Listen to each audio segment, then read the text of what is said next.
Welcome to walk the updates. వికలాంగులకు వీరిని విభిన్న ప్రతిభావంతులు అంటారు లేదా దివ్యాంగులు అంటారు.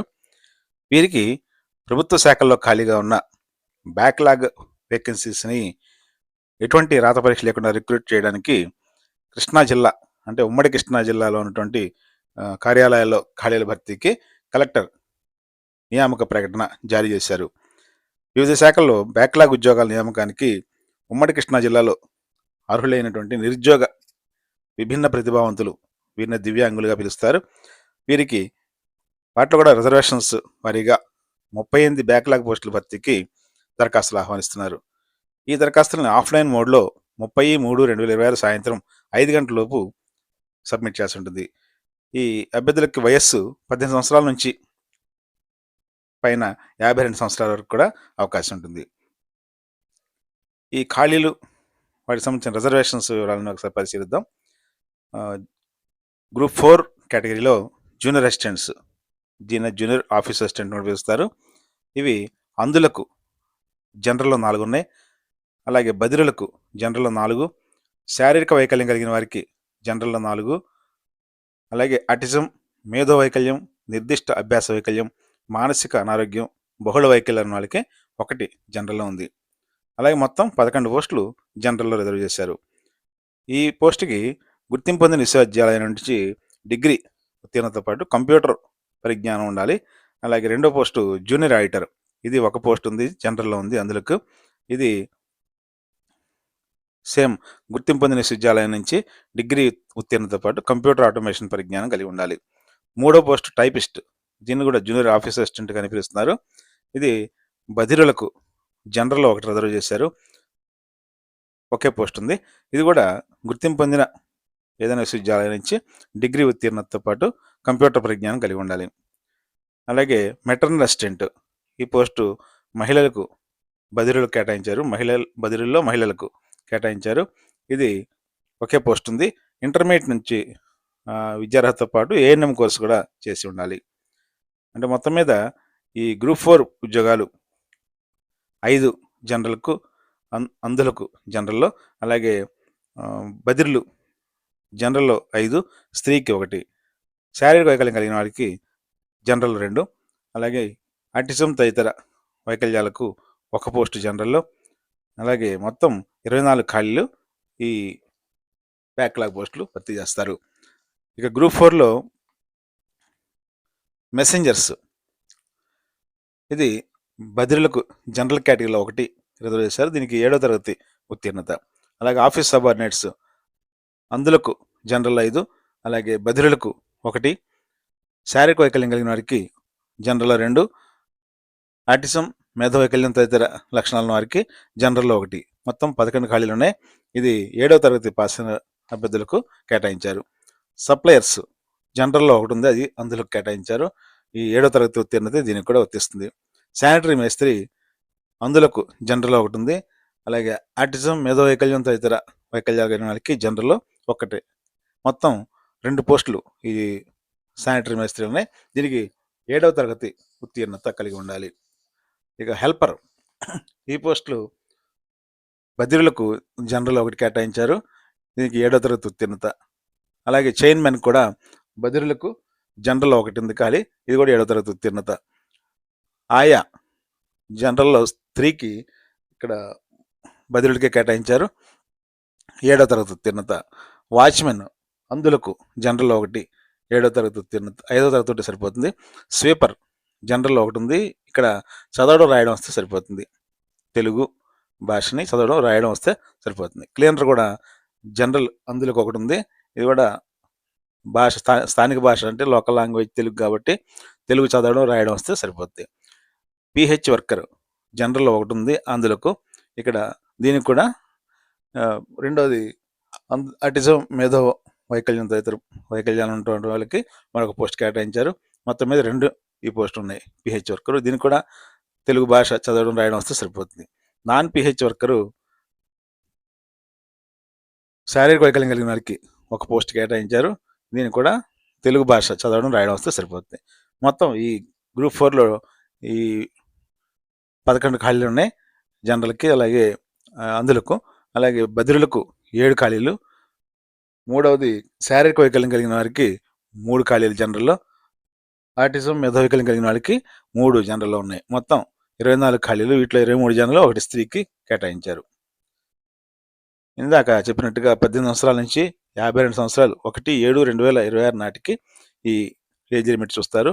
అలాగే దృష్టిలోపం, శారీరక, ఆటిజం, మేధోవైకల్యం, నిర్దిష్ట అభ్యాస వైకల్యం, మానసిక అనారోగ్యం, బహుళ వైకల్యాలు గల వారైతే వైకల్య శాతం కనీసం 40% ఉండాలి.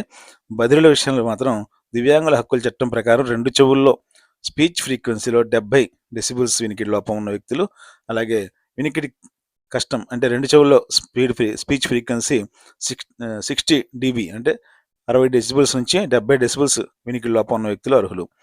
దరఖాస్తుతో పాటు డేట్ ఆఫ్ బర్త్ సర్టిఫికెట్, అలాగే సదరం సర్టిఫికెట్ లేదా రీవెరిఫికేషన్ సర్టిఫికెట్లు, education qualifications, employment registration card, 1వ తరగతి నుంచి 10వ తరగతి వరకు చదివిన స్టడీ సర్టిఫికెట్స్, కుల ధృవీకరణ పత్రం, అలాగే స్థిర నివాస పత్రం అంటే స్టాండర్డ్గా residence certificate, ration card, Aadhaar card.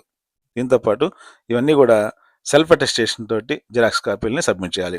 Passport size photo కూడా దరఖాస్తు కంటించి సబ్మిట్ చేయాల్సి ఉంటుంది. ఈ పోస్టులకు ఎంపిక విధానం ఒకసారి పరిశీలిస్తే గ్రూప్ 4 డిఎస్సి అంటే డిస్ట్రిక్ట్ సెలక్షన్ కమిటీలో చూపినటువంటి పోస్టులకు విద్యార్హతలో సాధించిన మార్కుల మెరిట్ ఆధారంగా ఎంపిక చేస్తారు. అలాగే 1 నుంచి 3 పోస్టులు అంటే junior assistant, junior auditor, typist. ఈ పోస్టులకి జిల్లా కలెక్టర్ నిర్వహించే proficiency in office automation with usage of computers and associates software test ఉత్తీర్ణం సాధించాల్సి ఉంటుంది. అభ్యర్థులకు మెరిట్ సమానంగా వచ్చినట్టయితే అధిక అంగవైకల్యం ఉన్నటువంటి అభ్యర్థులకు ఈ ఎంపికలో ప్రాధాన్యత ఇస్తారు. ఇక గ్రూప్ 4 ఓడిఎస్సి అంటే అదర్ దాన్ డిఎస్సి. ఈ పోస్టుల్లో అభ్యర్థుల వయసు, అంగవైకల్యం, అలాగే ఎంప్లాయ్మెంట్ సీనియారిటీకి మార్కులు కేటాయిస్తూ మెరిట్ నిర్ణయిస్తారు. కనీస విద్యార్హత, సాంకేతిక విద్యార్హతకు సంబంధించి ఉత్తీర్ణత మార్కుల సర్టిఫికేట్స్ని తప్పనిసరిగా అటాచ్ చేయాలంటే ఎడ్యుకేషన్ క్వాలిఫికేషన్స్ అన్నీ కూడా అప్లికేషన్కి అటాచ్ చేయాల్సిందే. అభ్యర్థులు లోకల్ ఏరియా ప్రూవ్ చేసుకోవడానికి 4వ తరగతి నుంచి 10వ తరగతి దాకా చదివిన జిల్లాని స్థానికంగా పరిగణిస్తారు. అంటే కృష్ణా జిల్లా కానీ, ఎన్టీఆర్ జిల్లాలో కానీ ఎక్కడ చదివినా కానీ ఈ 2 జిల్లాల్లో ఆ అభ్యర్థి లోకల్ అవుతాడు. ప్రత్యేక పాఠశాల చదివిన అందులు, అలాగే బదిలీ అభ్యర్థులు స్థానిక సంబంధించి వారి తల్లిదండ్రుల స్థిర నివాసాన్ని పరిగణలో తీసుకుంటారు. అంటే ఇక్కడ ఈ స్పెషల్ స్కూల్స్ అన్ని చోట్ల ఉండవు కాబట్టి ఒకవేళ వాళ్ళు అదర్ స్టేట్స్లోనూ అదర్ డిస్ట్రిక్ట్ చదివినప్పటికీ కూడా వారి తల్లిదండ్రులు ఇక్కడ నివసిస్తున్నట్టయితే వారిని ఈ కృష్ణా, ఎన్టీఆర్ జిల్లాల్లో లోకల్గా పరిగణిస్తారు. ఒకవేళ పాఠశాలలో చదవని పక్షంలో 7 సంవత్సరాలకు సంబంధించి తహసీల్దార్ నుంచి రెసిడెన్స్ సర్టిఫికేట్ని సమర్పించాల్సి ఉంటుంది. అలాగే ఈ వైకల్య శాతాన్ని నిర్ధారించే విషయంలో ఏదైనా తేడాలుంటే రాష్ట్ర స్థాయి అపిలేట్ ట్రిబ్యునల్ లేదా మెడికల్ బోర్డు ధృవీకరించిన అంగవైకల్య శాతాన్ని మాత్రమే పరిగణలో తీసుకుంటామని చెప్తున్నారు. అలాగే అర్హత లేకపోయినా లేదా అప్లికేషన్స్ ఇన్కంప్లీట్గా సబ్మిట్ చేసిన వాటికి ఎటువంటి కరస్పాండెన్స్ చేయరు, వాటిని రిజెక్ట్ చేయడం జరుగుతుంది. ఏ పోస్టుకు ఎంపిక అభ్యర్థి అయితే ఆ ఉద్యోగం సంబంధించిన విధులు తనే ఖచ్చితంగా చేసుకోవాల్సి, అంటే తన బదులు వేరే వాళ్ళని అక్కడ యాక్టింగ్ పెట్టి డ్యూటీ చేస్తున్నట్టు చెప్పుకోవడానికి వీలు కాదని చెప్తున్నారు. ఏ కారణం చేతన ఈ అభ్యర్థి ఒకవేళ సెలెక్ట్ అయినప్పుడు కూడా తిరస్కరణ గురైనట్టయితే మెరిట్ లిస్టులోని తర్వాత అభ్యర్థిని పరిగణలో తీసుకుంటారు. ఇదివరకే ప్రభుత్వ ఉద్యోగులైన అభ్యర్థులు ఈ దీంట్లో అభ్యర్థులు అనుమతి ఎన్ఓసి తీసుకుని మాత్రమే అప్లై చేసుకోవాల్సి ఉంటుంది. అంటే వాళ్ళ యొక్క కన్సర్న్డ్ పే ఆఫీసర్స్ ఉంటారు కదా, వాళ్ళ నుంచి ఎన్ఓసి తీసుకుని అప్లికేషన్ అటాచ్ చేసి అప్లై చేయాలి, లేదంటే అప్లికేషన్ రిజెక్ట్ చేస్తారు. ఇక ఈ పూర్తి చేసిన అప్లికేషన్స్ అన్ని కూడా సహాయ సంచాలకులు, విభిన్న ప్రతిభావంతులు, హిజ్రాలు మరియు వయోవృద్ధుల సంక్షేమ శాఖ కార్యాలయం, కలెక్టర్ వారి కార్యాలయం ఆవరణ, చిలకపూడి, మచిలీపట్నం అనే చిరునామాకి 30/3 సాయంత్రం 5 గంటలలోపు స్వయంగా లేదా పోస్ట్ ద్వారా కానీ పంపవచ్చు. ఈ లాస్ట్ డేట్ దాటిన తర్వాత వచ్చిన అప్లికేషన్స్ ఎట్టి పరిస్థితుల్లోనూ అంగీకరించడం జరగదని చెప్తున్నారు. అలాగే పంపించే అప్లికేషన్స్ని మనం కవర్లో పెట్టి పైన కవర్ మీద విభిన్న ప్రతిభావంతుల బ్యాక్లాగ్ ఉద్యోగం పేరు, అక్కడ ఏ పోస్ట్కి అప్లై చేస్తుంటే ఆ పోస్ట్ కొరకు అని రాసి ప్రతి పోస్ట్కి వేరువేరుగా దరఖాస్తు చేయాల్సి ఉంటుంది. అంటే ఒకే అభ్యర్థి ఎన్ని పోస్టులకైనా అప్లై చేసుకోవచ్చు, వాళ్ళ క్వాలిఫికేషన్స్ని బట్టి, ఎలిజిబిలిటీని బట్టి. కానీ ఏ పోస్ట్కి అప్లై చేస్తున్నారు అనేది స్పష్టంగా కవర్ మీద రాసి లోపల ప్రతి పోస్ట్కి కూడా వేరువేరు అప్లికేషన్స్ని ఒక విడివిడి కవర్లో పంపించాల్సి ఉంటుందని చెప్తున్నారు. ఇవన్నీ కూడా krsna.ap.gov.in వెబ్సైట్లో మనకి అప్లికేషను అలాగే నోటిఫికేషన్స్ కూడా అందుబాటులో ఉంటాయి. ఈ అప్లికేషన్లో ప్రధానంగా అడిగేది ఏంటంటే, మీరు ఏ పోస్ట్కి అప్లై చేస్తున్నారు, క్యాండిడేట్ నేము ఇంటి పేరుతో సహా సర్టిఫికేట్లో ఉన్నట్టుగా, అలాగే తండ్రి లేదా భర్త పేరు, అలాగే date of birth, male or female, native place, address, permanent address, temporary address, అలాగే caste, handicapped details, mobile phone number, అలాగే మాతృభాష ఏంటి, ఎంప్లాయ్మెంట్ రిజిస్ట్రేషన్ నెంబరు, తేదీ, గడువు తేదీ, అంటే ఎంప్లాయ్మెంట్ రిజిస్ట్రేషన్ చేస్తున్నప్పుడు డేట్ ప్లస్ ఇప్పుడు వ్యాలిడిటీ పీరియడ్ ఉంటుంది కదా, ఆ డేట్ కూడా మెన్షన్ చేయాల్సి ఉంటుంది. విద్యార్హతల్లో అకాడమిక్, టెక్నికల్ ఈ రెండింటిని కూడా విడివిడిగా తెలియజేయాల్సి ఉంటుంది.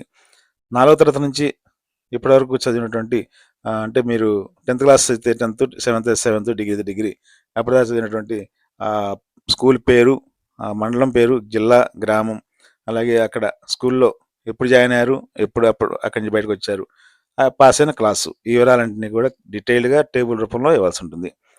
అట్లాగే ఈ పాస్ అయినటువంటి మీరు ఏదో క్వాలిఫైయింగ్ మార్క్స్ ఏవి సాధించారో ఆ సర్టిఫికేట్కి సంబంధించి రిజిస్ట్రేషన్ నెంబరు, పాస్ అయిన పరీక్ష, ఏ డేట్ని పాస్ అయ్యారు, ఎన్ని మార్కులు వచ్చాయి, మొత్తం మార్కులు ఎన్ని, మీకు వచ్చిన పర్సంటేజ్ ఎంత, ఈ డీటెయిల్స్ కూడా ఎంపికకి చాలా కీలకం కాబట్టి వాటిని తప్పులు లేకుండా సర్టిఫికేట్స్ ప్రకారం పర్ఫెక్ట్గా రాయాల్సి ఉంటుంది.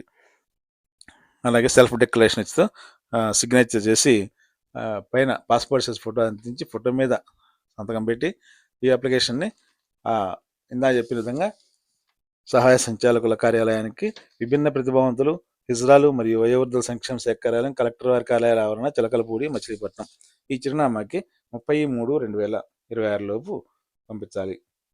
ఈ అవకాశాన్ని మళ్ళీ రావు. బ్యాక్లాగ్ వేకెన్సీస్ రిక్రూట్మెంట్ అనేది ఎటువంటి రాత పరీక్ష లేకుండా డైరెక్ట్గా పర్మనెంట్ గవర్నమెంట్ జాబ్స్ కాబట్టి ఈ అవకాశాన్ని సద్వినియోగం చేసుకోండి. Thank you very much.